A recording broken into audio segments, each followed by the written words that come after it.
This is not a hickey. I break out when I shave. It's probably no secret by now that I really enjoyed James Gunn's The Suicide Squad. In fact, I'd say it's grown on me. I gave it a pretty tepid score of 3.5 stars out of 5 when I first reviewed it, but every time I rewatch it, I enjoy it that much more. I feel like it's more deserving of 4 stars out of 5. I wasn't anticipating vocal backlash on the remarks I made about the 2016 Suicide Squad. In that video, I took a couple jabs at the 2016 film. I guess I just took for granted that it wasn't a very good film at all, and a lot of people seem to agree, so I thought it was a safe movie to pan. I mean, one of the biggest memes to outlive that movie is Jared Leto's Joker. Lackluster character design, questionable performance choices, and controversial behavior on set. Everything I think is wrong with Jared Leto's Joker is emblematic of everything wrong with 2016 Suicide Squad. But when I uploaded a segment of that review to TikTok, I'm plugging my TikTok here. Here's my TikTok. Most of the comments I received on it were very defensive of the 2016 film, and in fact, many of the remarks I saw were pretty critical of the 2021 film. And I was reading these comments to myself, and I started to think, this feels like the same kind of fervent defense that I would see for Justice League, another DC EU film that was plagued with a lengthy, controversial production cycle and only came out a year after Suicide Squad. That got me thinking about how folks can clamor around a piece of media that's not only poorly received by critics,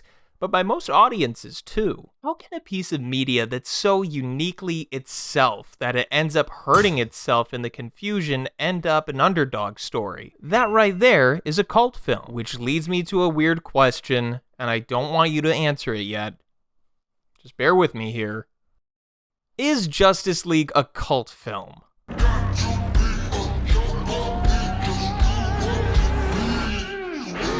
Is not gonna stick around the rest of the video. Oh my god. Justice League was the culmination of a whopping 2 movies in DC's cinematic universe, 3 if you count Suicide Squad. Shortly after the death of Superman, Bruce Wayne scrambles to assemble a team of extraordinary people to defend Earth in the wake of the newly vacant power vacuum now targeted by Steppenwolf, a playable character from Warframe. Each Snyder installment of the DCEU has aspects that make it hard for me to revisit. I think Snyder really lays it on thick with the Jesus symbolism in Man of Steel, but I still feel like that movie has a lot of heart. And Batman v Superman is just fucking boring. And like most people, I'm not a fan of Snyder's interpretation of Batman. I simply don't think he's a vicious killer. That just feels like a shallow path to follow, and overall that's a cynical take on the character. All that being said, I feel like everything in Snyder's films are deliberate with a bigger picture in mind. I'm glad that Batman v Superman has the gall to take it as seriously as it does, even if I don't really like the content. And this is what makes Justice League a bigger mess than it could have been. One of the biggest recurring errors with Justice League 2017 is the haphazard tonal shifts. And I don't mean like I don't think the tone works here. I mean, we're switching between shots that were filmed months apart with different creative heads leading the charge, each director having a different vision on what this movie should be. Snyder is trying to make the 3rd installment in his series, and Joss Whedon is trying to make another Avengers movie, which is a reaction to the prevalent criticism toward the DCEU for being too dark. This results in a movie that is and isn't taking itself seriously. To say this film had issues in the editing department wouldn't be unfounded either. It's been publicized incessantly that Zack Snyder had to step away from the project due to a tremendous personal loss, and Joss Whedon was brought in to finish the production. So inevitably we get reshoots, and that's where the whole Cavill stash thing comes in, but that's not the worst part about the 2017 Justice League movie. It's the tonal inconsistency, it's the flat image in Whedon's shots, it's the terrible quips, it's the gratuitous Gal Gadot ass shots. It's a film plagued with issues. Fans of Zack Snyder decried the theatrical release of Justice League, as it was clear that Joss Whedon had a little more wiggle room than just a couple reshoots. What followed was a grassroots movement of Snyder loyalists who were shouting from digital rooftops of studio interference and demanding that Warner Brothers recut and re-release Justice League under the banner The Snyder Cut. And for a while, that movement was super dumb and cringe. We'll get back to that later. One place that hasn't been corrupted by capitalism. Space! The Rocky Horror Picture Show is a 1975 musical comedy written by Richard O'Brien, based on his stage play, The Rocky Horror Show. It's about a newly engaged couple stranded in a castle occupied by extraterrestrial humanoids who pine for sexual euphoria and their return to their home planet. Both the film and the stage play satirize B-horror movies and sci-fi movies of the 1950s. It heavily relies on storytelling and filmmaking techniques of that era to heighten the absurdity of the film's premise, as well as, the inclusion of 1970s glam rock. The film's legacy includes a culture of dedicated fans routinely attending screenings of shadowcast productions of the film, as well as being a landmark film of the queer community, too. I actually got to play Brad in a shadowcast of Rocky Horror. That was pretty fun. To this day, the Rocky Horror Picture Show has a dedicated fan base of die-hard fans who regularly attend screenings, singing, dancing, chanting along all the while. Fans of Rocky Horror dress up as characters at these screenings, throw shit at the screen, hooting, and also hollering lines from a secondary script of callbacks. So imagine the opening to Scream 2, except much gayer, and Jada Pinkett Smith doesn't die. Its reputation precedes itself. Shots, symbols, songs from the film are now codified in film canon as icons of cult and queer cinema. So what does this small budget camp fest have to do with a big budget Hollywood flop? Your only chance to evacuate is to leave with us. The film theory term of cult film was pioneered by Danny Peary in his book Cult Movies. Peary defines a cult film as a film that, for one reason or another, has been taken to heart by segments of the movie audience, cherished, protected, and most of all, enthusiastically championed.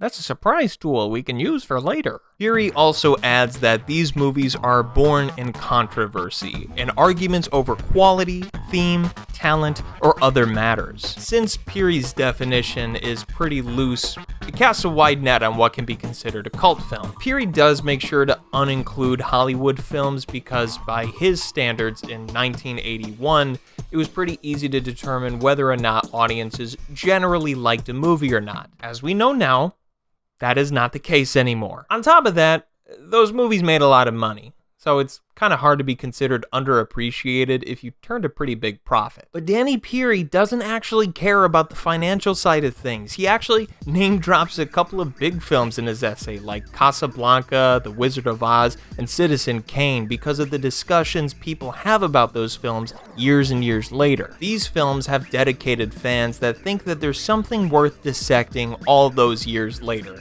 And for the 1950s, that's a pretty big deal. I mean, to Peary, something like The Last Jedi could technically count as a cult movie. Film theorists like Damien Love and Tim Lucas would absolutely disagree with that last statement. Damien Love believes that if any movie has an obsessive following, then every movie is a cult movie. And when everyone's super...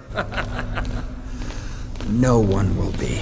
And I understand that sentiment a little bit. I mean, in my experience, the only surefire way to tell if a movie made after 1990 is a cult film, you have to take the ratio of the number of fan cams that people have made for that movie versus the tens of millions of dollars that movie made at the box office. And if that ratio is larger than 2, you have a cult movie. And then Tim Lucas coming in with an excellent clapback.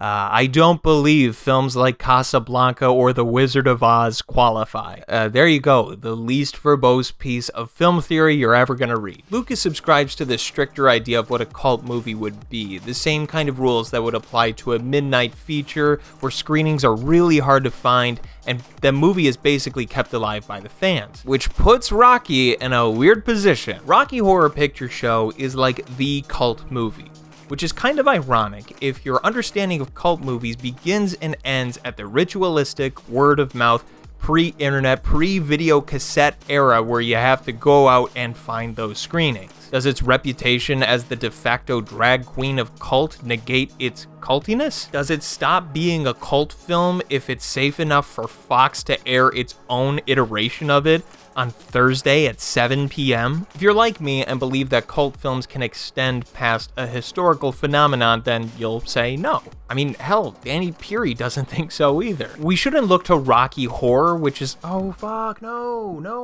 We shouldn't look at Rocky Horror, which is like the most famous, shouldn't be famous movie ever, as the blueprint of cult cinema. I mean, if a film can only qualify as a cult film if it has a dedicated fan base made up of mostly nerds who dress up as characters from the movie, and that movie is considered typically lowbrow by people in the industry, congratulations, that's not a cult film, that's like any Hollywood blockbuster that's already in a franchise. I think it's easier for us to decide what is a cult film in the pre-internet era because of films like Rocky Horror. These audiences that were going to see these midnight features weren't exactly being catered to. I mean, these premises were often super taboo. A lot of the films screened at these theaters were often exploitation films, they were gross out body horror, and some were even borderline pornographic. Film theorists Jay Huberman and Jonathan Rosenbaum detail these movies in their book Midnight Movies. J&J assert that cult cinema culture was largely stunted by Reaganism, as were many things. If you're a believer in the old school cult viewing experience, studios that gave you movies like Justice League are to blame, encouraging monopolies and giving them such unlimited power that they could force the mom and pop venues out of business. That's why the few remaining independent exhibitors today are an endangered species. Someone like Rosenbaum would point to Justice League and say that it can't be a cult movie. It was a flagship title for one of the largest media conglomerates in the world. It was a multi-million-dollar superhero film. It had sponsorship deals with Gillette. 80-year-old extremely recognizable and grossly valuable trademarks Superman and Batman were in this movie. Now, if you'll allow me, here's my hot take. None of that disqualifies it from being a cult film.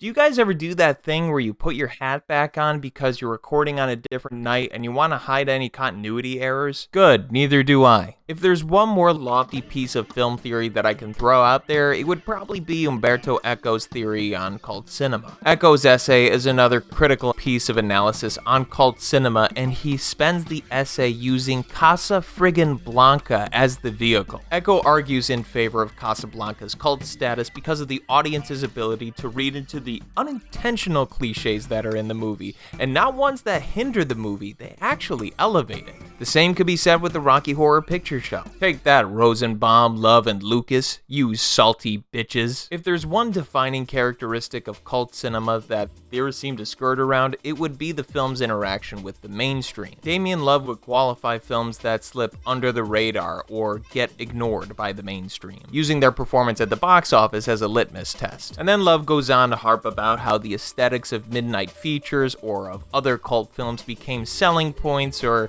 marketing tactics, and you know, I can't help but agree, he's got a point there. Unfortunately, because of the pervasive nature of capitalism, pretty much everything under the sun has been commodified, and cult cinema is no exception.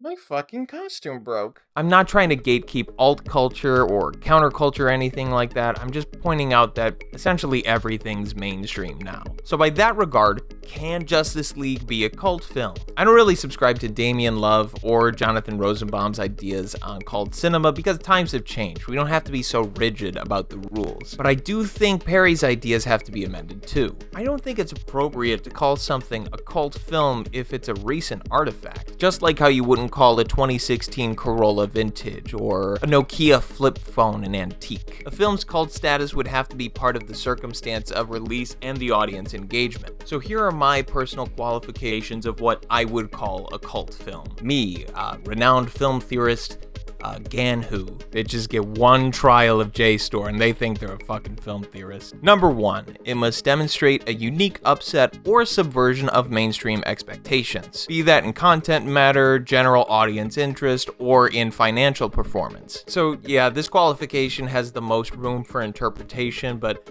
I mean, that's also all of film. That's all of film theory. I think we can get away with it here too. Number 2, it needs a dedicated following, committed enough to talk about the movie, talk about the subtext of the plot, or just general discussion about like trivia and stuff like that years and years after it's been released. Number 3, second life. More specifically, whenever something all of a sudden becomes relevant again. I'm talking Jennifer's Body and Community. So then I look at all of what we just talked about and I apply it to the Snyder Cut movement. The Snyder Cut crowd put enough pressure on Warner Brothers to fully produce and distribute the fully realized Justice League. It made people like me, who made fun of the Snyder Cut campaign for years, look like idiots. Justice League 2017 is special because the cult following it amassed wasn't really interested in the film at face value. It was fervently passionate of the hypothetical version of the film, the version of the film that the studio didn't want you to see. It might be more accurate to say that the Snyder Cut had a cult following before the film really even existed. It was an extension or a natural progression of the cult of Snyder that followed his projects because of his auteur qualities. They pointed at this movie as a bastardization of Zack Snyder's vision. This film is both a symbol and a sacrificial lamb. So, to answer today's question, are either the 2017 or the 2021 cut of Justice League cult films? I would say not yet. Yeah, it's a cop-out, I'm sorry. It's definitely too soon to say for the Snyder Cut. Usually cult status is given to a film like years after it's already been released. It's given in retrospect. I do predict, however, that viewers of Justice League are going to learn to love the film, whether that's in absolute irony or complete earnest.